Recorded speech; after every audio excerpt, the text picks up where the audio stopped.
The anomaly was first recognized inside a municipal archive room during a scheduled air quality compliance review, where particulate behavior failed to match ventilation activity across the building. The room itself sat within a mid-level government records facility, sealed behind standard fire doors and maintained under the same circulation system as adjacent storage corridors. Nothing distinguished it structurally. Air exchange rates were identical. Filtration systems functioned within normal tolerance. Yet suspended particulate inside that single room remained visibly present in the air, unchanged in position, regardless of airflow conditions recorded throughout the rest of the facility. Dust was not settling. That condition alone contradicted baseline environmental behavior. Under continuous circulation, airborne particulate disperses, migrates, and eventually deposits along surfaces. Inside this room, none of those processes occurred. Light entering through the upper clearstory windows revealed fine particulate suspended midair, distributed unevenly, as though frozen within invisible layers. Initial assumption attributed the condition to localized airflow disruption.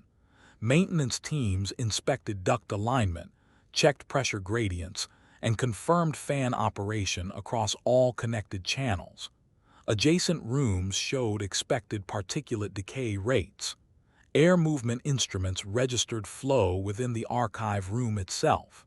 The ventilation system was active. Yet nothing inside the room responded to it. Paper sheets left partially lifted on metal shelving did not flutter. Loose fibers resting along exposed edges did not shift. Even lightweight debris introduced during inspection, fine cellulose fragments, remained suspended exactly where they were released, neither drifting nor descending. The air was moving, the contents were not. A second evaluation introduced controlled particulate to observe dispersion behavior under known conditions. Fine inert powder was released at multiple points within the room, with observation equipment positioned at varying angles. The material entered the space normally, dispersing for a fraction of a second before halting completely, each particle holding its position as though embedded within an unseen structure. The suspension occurred mid-motion. No measurable force field or pressure differential could account for the effect. Temperature remained stable. Humidity levels matched adjacent rooms. There was no electrostatic anomaly sufficient to maintain distributed particulate in fixed positions. The particles did not cluster or adhere. They simply remained where motion ceased. Subsequent testing attempted to displace existing particulate using directed airflow. Portable fans introduced into the space generated measurable current, confirmed by external instrumentation. The airflow moved through the room. It could be detected exiting the opposite vent. But within the room's interior volume, dust did not react. The effect extended to all fine material below a specific mass threshold. Heavier objects behaved normally. Shelving units, bound records, and structural fixtures remained unaffected. However, lightweight materials, including paper edges, fibers, and airborne particulate, ceased to respond to environmental forces once fully inside the room's central volume. This threshold behavior introduced the first classification debate. Some argued for a material-based alteration. Others proposed a localized suppression of kinetic response affecting low-mass objects. The distinction became less relevant after repeated observation confirmed that the effect was not tied to object composition, but to the scale of interaction with air movement itself. Inside the room, small-scale environmental processes no longer completed. Airflow existed, but its capacity to influence fine matter had been removed. The condition did not remain confined to passive observation. When a sheet of paper was released from a standing height within the room, it fell normally for the first fraction of descent, then stopped mid-air, suspended at an angle inconsistent with any stable surface. The interruption point was not fixed. Each attempt produced a different suspension height, but the result was consistent. Motion ceased abruptly without contact. Gravity still applied to larger objects. A bound ledger dropped from the same position reached the floor without interruption. But when the same ledger was opened mid-fall, its loose internal pages halted independently while the spine continued downward, producing a brief structural distortion before the pages detached and remained suspended in the air. The phenomenon was not uniform across objects. It acted selectively within the same structure. This selective interaction prompted structural risk assessment, particularly regarding material integrity under partial suppression. The possibility of progressive fragmentation became a concern if larger objects entered the space. Under dynamic conditions, testing escalated under controlled parameters. A thin fabric strip was introduced, held partially outside the room and partially extended within. The segment inside the room stopped responding to movement, maintaining position despite continued manipulation from the exterior. The boundary between responsive and unresponsive behavior was not defined by a visible plane, but by spatial transition. As more of the fabric entered the room, its capacity to transmit motion diminished proportionally, until the entire strip became rigid within the air, held in place without tension. The material was not fixed to any surface. It simply ceased to move. Further attempts to retract the fabric required increased force, not because of resistance, but because the segment inside the room did not transmit motion back toward the operator. The connection between sections failed to propagate movement across the boundary. Interaction itself was being suppressed. At this stage, the room was isolated from routine archive operations. Access was restricted. Documentation was relocated where possible, though removal procedures introduced additional complications. Files lifted from shelves often left behind suspended layers of dust in precise outlines matching their previous positions, creating three-dimensional negative spaces that persisted indefinitely. These residual formations did not disperse. They remained as volumetric impressions within the air. Over several days, an irregular phase interrupted the investigation. Measurements indicated temporary stabilization. Newly introduced particulate appeared to settle slightly before halting, suggesting partial restoration of environmental behavior. For a brief period, it was considered that the suppression effect might be degrading or fluctuating toward normal conditions. That interpretation collapsed during subsequent observation. The apparent settling did not continue. Instead, it revealed a deeper layer of the phenomenon. Particles introduced during this phase did not fall to surfaces. They halted at lower positions than previous samples, forming a new suspended layer beneath the original distribution. Over time, multiple strata of particulate became visible, each representing a separate introduction event, stacked vertically within the room's volume. The air had begun accumulating history. Each layer preserved the exact moment motion stopped, creating a stratified record of every interaction that had occurred within the space. This behavior confirmed independent persistence. The anomaly was not transient. It was continuously active, embedding physical events into static suspension without decay or redistribution. The room no longer functioned as an environment. It had become a containment of interrupted processes. Further escalation occurred when routine building maintenance intersected with the affected zone. HVAC recalibration increased airflow pressure through the system, producing measurable changes across all connected rooms. In adjacent areas, particulate displacement intensified as expected. Inside the archive room, airflow increased, but the suspended layers did not shift. Instead, new particulate introduced from external ducts entered at higher velocity, penetrated the room's volume, and then stopped instantly, embedding into existing layers without disturbing them. No interaction occurred between layers. Each remained isolated. The system confirmed that increasing environmental force did not overcome the suppression. It only added to the accumulation. At this point, the room demonstrated a self-consistent behavior independent of external conditions. It maintained its internal state regardless of changes in airflow, pressure, or environmental variation. The anomaly existed as a stable condition within a defined volume. It did not respond. It did not adapt. It did not degrade. And it did not require continued verification to confirm its presence. Expansion of the investigation shifted focus from containment to interaction limits once the anomaly intersected with building-wide systems.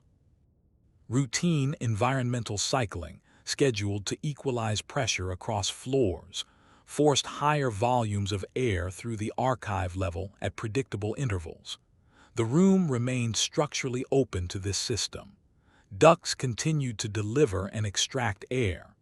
Sensors confirmed normal throughput across the network. But the suppression zone did not integrate into that cycle. Air entered, passed through, and exited, yet the interior state remained unchanged. The accumulated particulate layers did not compress, disperse, or shift under increased flow. Instead, new material arriving during these cycles embedded into the outermost layers, extending the stratified structure further into the room's volume.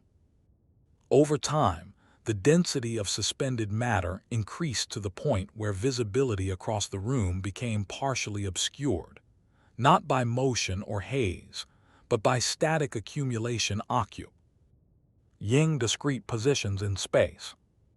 The air was no longer empty between surfaces. It was structured. This development introduced an operational concern tied to fire suppression systems. The facility relied on particulate-sensitive detectors calibrated to respond to airborne density changes. Within the archive room, readings began to exceed baseline thresholds despite no combustion source.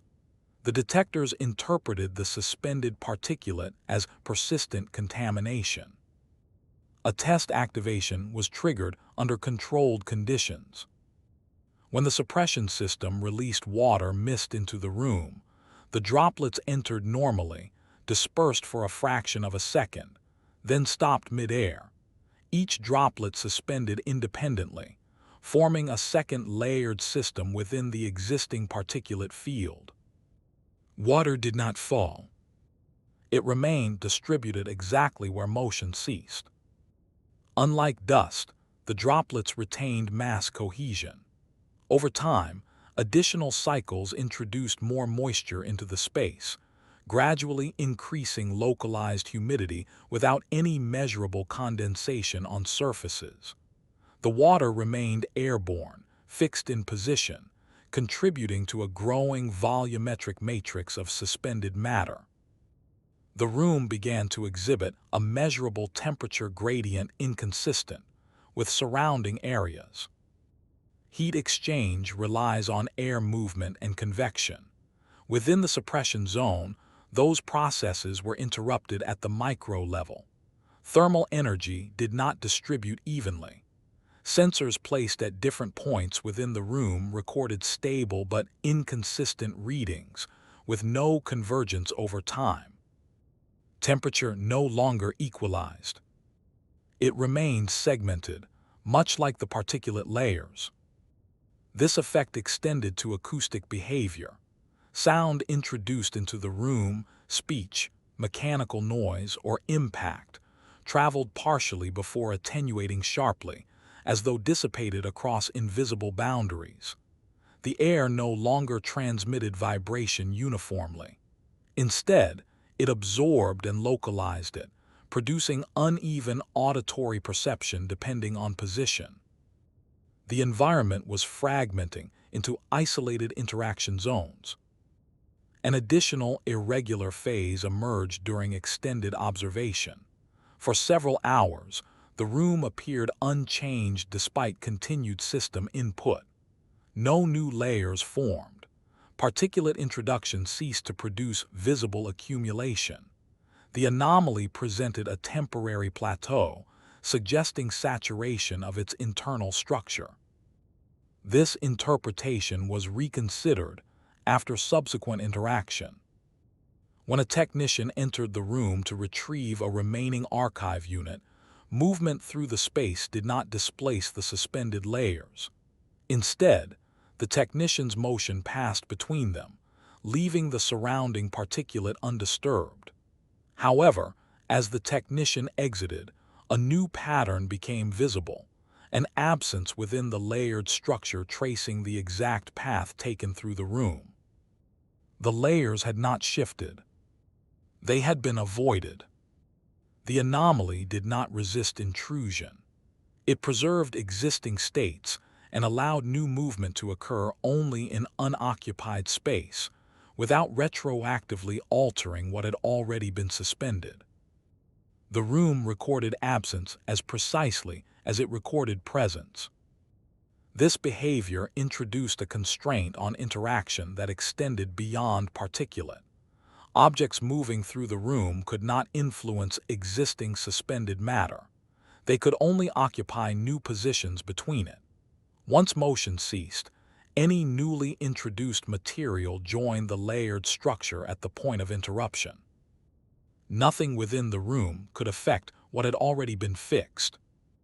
This condition escalated concern regarding long-term accessibility. With each interaction, the available free volume within the room decreased. Over time, the space between suspended layers narrowed, reducing the capacity for movement without contact. A structural audit was conducted to determine whether the accumulation posed a load risk. Measurements confirmed that the suspended matter exerted negligible force on surrounding structures. The mass remained distributed within the air without transferring weight to floors or walls. Load distribution was not the issue. Spatial capacity was. The anomaly did not compress under increasing density. It continued to preserve each layer independently, expanding the internal structure without consolidation. The room's usable volume diminished while its physical dimensions remained constant. At this stage, the archive room intersected with critical infrastructure through access limitation. Retrieval of stored materials became progressively constrained. Pathways through the suspended layers required precise navigation to avoid contact, as even minimal disturbance introduced additional fixed matter into the remaining open space. Operational use of the room ceased. Attempts to clear the accumulation proved ineffective. Mechanical removal tools passed through suspended material without altering its position. Vacuum systems extracted only loose matter introduced during active operation, leaving the embedded layers intact. Direct contact caused localized disruption, but displaced material did not settle. It simply restabilized at a new position within the same volume. The structure could be altered only by adding to it. It could not be reduced. Further observation revealed a subtle extension of the suppression boundary. Particulate entering through ventilation ducts began halting slightly before fully entering the room, forming partial layers within the duct openings themselves. The anomaly was not expanding rapidly, but its influence had begun to affect adjacent transitional spaces. The boundary was no longer confined strictly to the room's interior.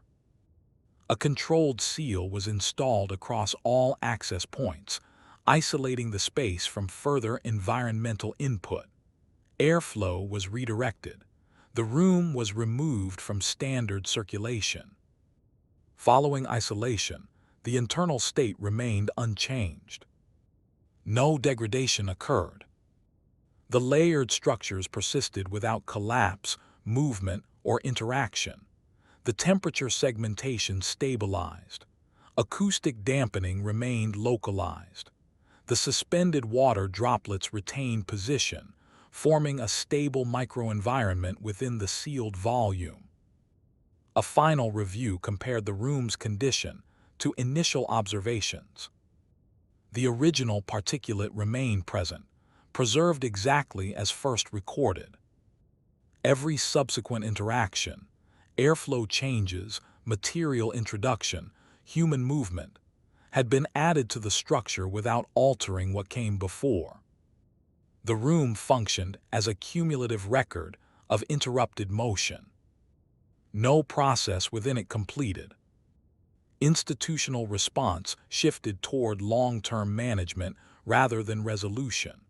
The room was designated a restricted environmental condition.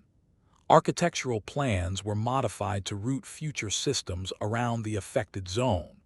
Adjacent spaces were reclassified to maintain buffer distance from the boundary. Documentation of the anomaly was archived with limited distribution. The room itself remained sealed within the facility. No further attempts at removal have been authorized. Inside, the suspended layers continue to occupy the same positions they have held since the final isolation, unchanged by time, unaffected by external conditions, and still preserving every interruption that has occurred within that volume.